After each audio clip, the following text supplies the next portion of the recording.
27, 15 ayat 21 sehingga ayat yang ke-28 ini, yaitu dia berkata, kita tidak akan percaya kalau kita punya iman yang luar biasa. Siapa di sini percaya bahwa pribadinya punya iman yang luar biasa? Angkat tangan. Kita tidak akan percaya, kan? Kalau kamu pergi tempat orang sakit, lalu kamu tidak ada jawatan di dalam gereja, lalu kamu pergi sana, orang sakit itu percayakah sama kamu? Percayakan? Ya. Tidak, kan? Jadi dia mau apa? Orang yang apa? Yang boleh mendoakan dia, orang yang apa? Ada jawatan. Dan apa lagi? Orang yang diurapi Tuhan, bilang kan? Begitu. Tetapi itulah sebabnya kita tidak akan percaya kalau kita punya iman yang luar biasa. Tetapi kita belajar pada pagi ini adalah dua hal yang mau kita pelajari bersama-sama, yaitu tentang iman. Dalam ayat 22 sehingga ayat yang ke-28, kita melihat bagaimana seorang ibu ini, anaknya perempuan kerasukan setan, dan dia melihat bahwa anaknya itu menderita. Apa yang dia buat? Dia pergi mendekat dengan siapa? Yesus. Dia berkata kepada Yesus apa? Ayat 22, kasihanilah aku ya Tuhan. Anak siapa? Anak Daud, dia bilang kan. Dia datang kepada orang yang betul. Tetapi apa yang dikatakan oleh Yesus di situ, ayat yang ke-23, dia berkata apa? Tapi Yesus sama sekali tidak menjawab.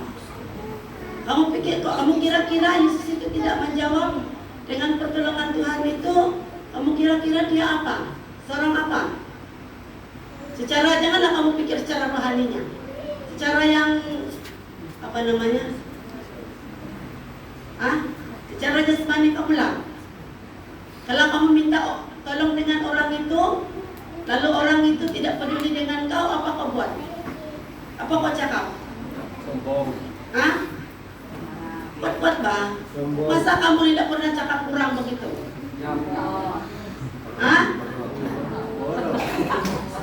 Apa kamu cakap?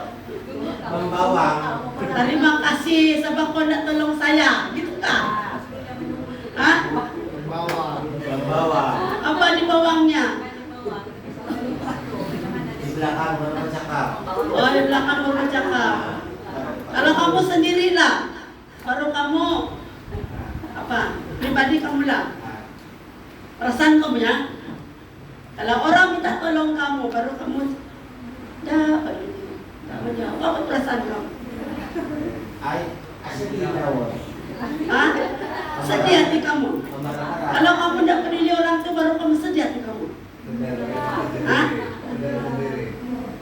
Adakah kamu rasa bersalah itu? Udah tolong dia, atau peduli tidak bang? Bukan urusan kita, kan? Itu adalah pikiran kita secara duniawi. Jangan mau kamu pikir pasal rohani itu.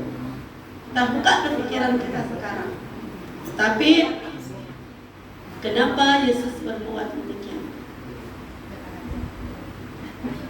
Karena kita kadang-kadang ragu, tidak percaya dengan apa yang ada pada kita, kan? Kadang-kadang kita tidak percaya. Tuhan ini, Tuhan sejak kita sembah, mana dia boleh tolong kita? Ataupun mungkin kenapa lawan Tuhan ini kita minta tolong, dan tolong kita, kan? Itu pikiran kita, kan? Itu secara rohaninya. Kalau kita, Tuhan tolong saya, Tuhan tolong saya, Tuhan tidak tolong kita. Kenapa? Karena Tuhan mau melihat sejauh mana iman kita kepada Tuhan. Kalau orang bilang, kau tolong dulu aku, balik-balik kau tolong dulu aku, lama-lama orang itu bosan kan? Balik-balik, kenapa ada dia balik-balik minta tolong sama aku ni? Tapi orang yang rendah hati, dia tidak akan pernah bosan. Kalau orang itu bilang, tolong aku, dia tidak pernah bosan. Kalau saya ingat, Bapak Sero dulu, biar penat-penatnya, kalau orang bilang, tolong aku, tidak pernah dia bilangnya, kau tahu aku ni penat, tidak pernah. Biar sakit kakinya berjalan juga dia. Kalau orang keluarganya di sebelah sana bilang, kamu tolong dulu aku, nanti kami bawa yang nanti kau bawa ya sembahyang kita malam ini, jalan juga biar malam. Balik dari sekolah terus jalan, malamnya balik juga, sebab dia nak tidur sana. Sebab dia bilang alasannya hari Minggu. Betul juga tak kan? Sakit-sakit kami, dia pergi tahu kami. Saya cakap, boleh pernah katakan, ya, tapi tidak jalan. Ada apa begitu? Hah? Bagus kau cakap. Tidak. Jadi orang tahu kau tidak akan datang. Kan? Tapi kalau kau bilang, ya aku datang, kali tengok Dada juga datang. Bagus kau cakap, kau bilang, tidak aku datang. Nah itu orang tahu sudah.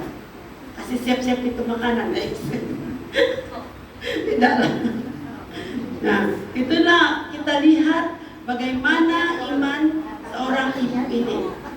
Dan kedua, apa yang telah terjadi kepada imannya. Kita lihat di dalam ayat yang bagaimana Allah melihat iman dia. Dalam ayat yang ke-25. Kamu lihat firman Tuhan kamu dalam ayat yang ke-25, apa yang dikatakannya di situ? Tapi perempuan itu mendekat dan menyembah dia sambil berkata, Tuhan, tolonglah aku. Tetapi Yesus menjawab, nah dia jawab juga. Tetapi Yesus menjawab, tidak patut mengambil roti yang disediakan bagi anak-anak dan melemparkannya kepada anjing. Tetapi kata perempuan itu apa? Dia berkata apa dalam ayat yang ke-27? Kuat-kuat.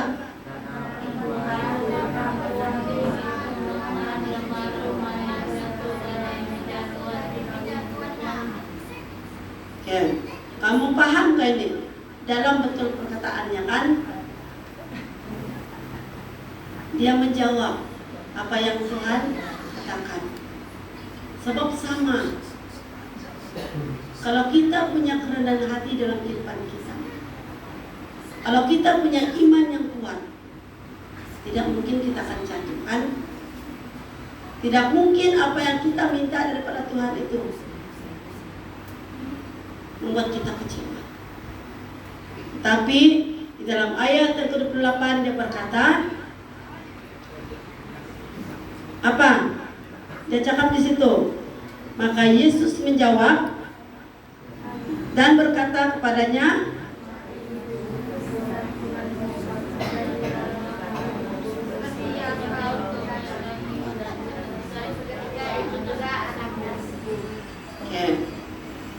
lihat, siapa yang punya iman? Orang yang diurapi itu kah? Atau orang yang punya jabatan itu? Siapa yang diurapi Tuhan? Siapa yang diurapi? Siapa yang apa yang dikatakan di sini? Besar imanmu, maka jadilah kehendak kepadamu seperti yang kau. Siapa punya iman itu? Iman orang yang diurapi itu kah? Siapa? Nggak dengar? Ingat siapa? Iman ibunya. Maka anaknya sembuh. Jadi saat ini kalau kita mau berdoa, jangan kita tunggu orang-orang yang berjawatan. Kita sendiri boleh berdoa untuk anak kita. Kita ingat istri Pastor Sam, dia bukan pastor, dia hanya istri Pastor Sam saja. Tapi waktu dia berdoa untuk anaknya yang kakinya apa itu? Keseliuan, patah kan? Patah. Apa yang Tuhan jawab doanya? Dia beri kesembuhan kepada siapa? Kepada anaknya. Oleh sebab itu iman sangat penting di dalam kehidupan pribadi kita.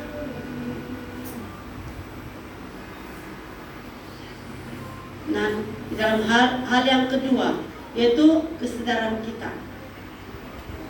Bagaimana kesadaran kita sebagai anak-anak Tuhan?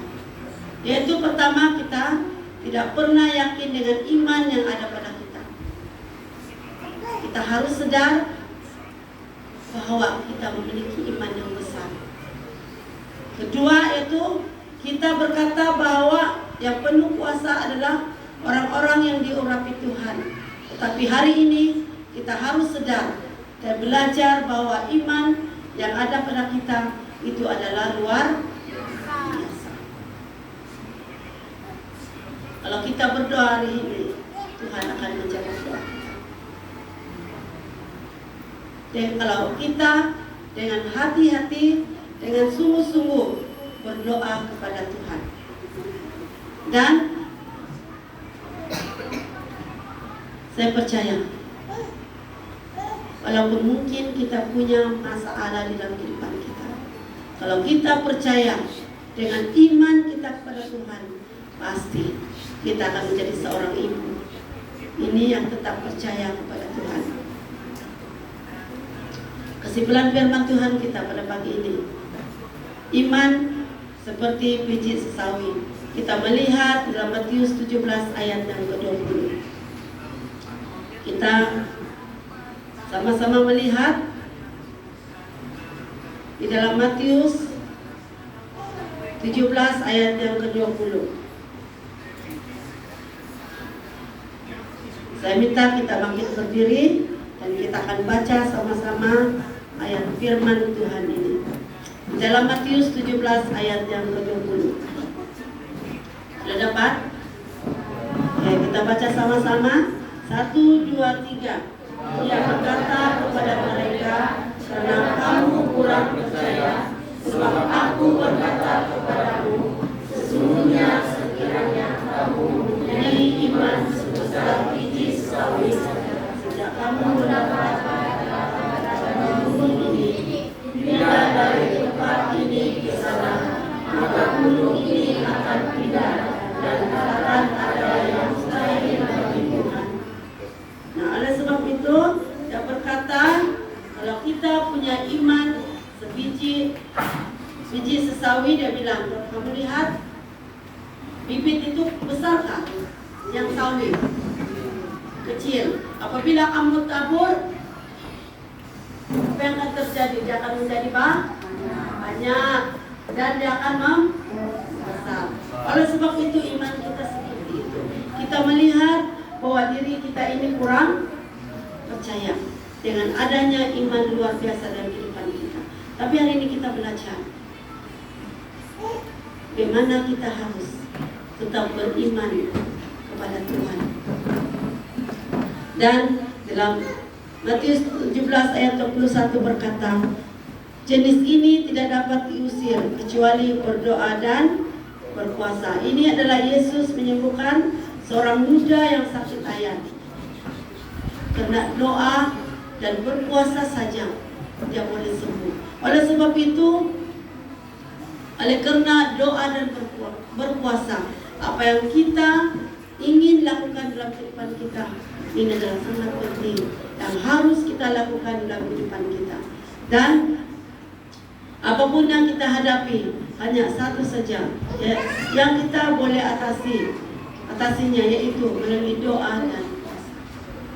Jadi kita ingat, kalau kita punya iman, masalah kita akan selesai.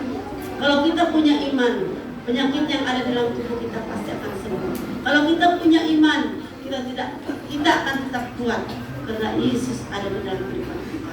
Mari kita berdoa. Bapak, sesuatu terjadi, ku percaya semua untuk kebaikanku. Bila nanti telah tiba waktumu, ku percaya kuasa-Mu memulihkan hidupku.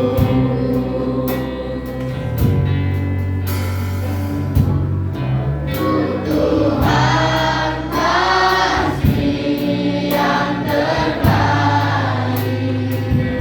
walau kadang tak mudah dimengerti. Lewati cobaan, ku tetap percaya waktu Tuhan pasti yang terbaik.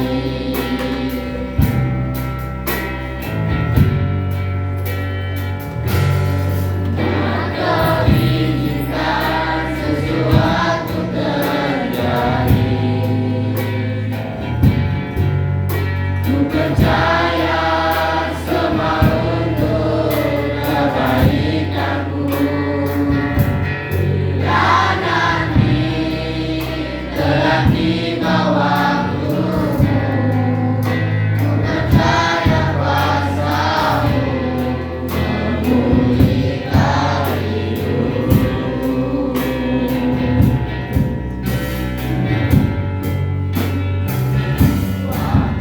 Tuhan pasti yang terbaik, walau kadang tak mudah dimengerti. Lewati cobaan,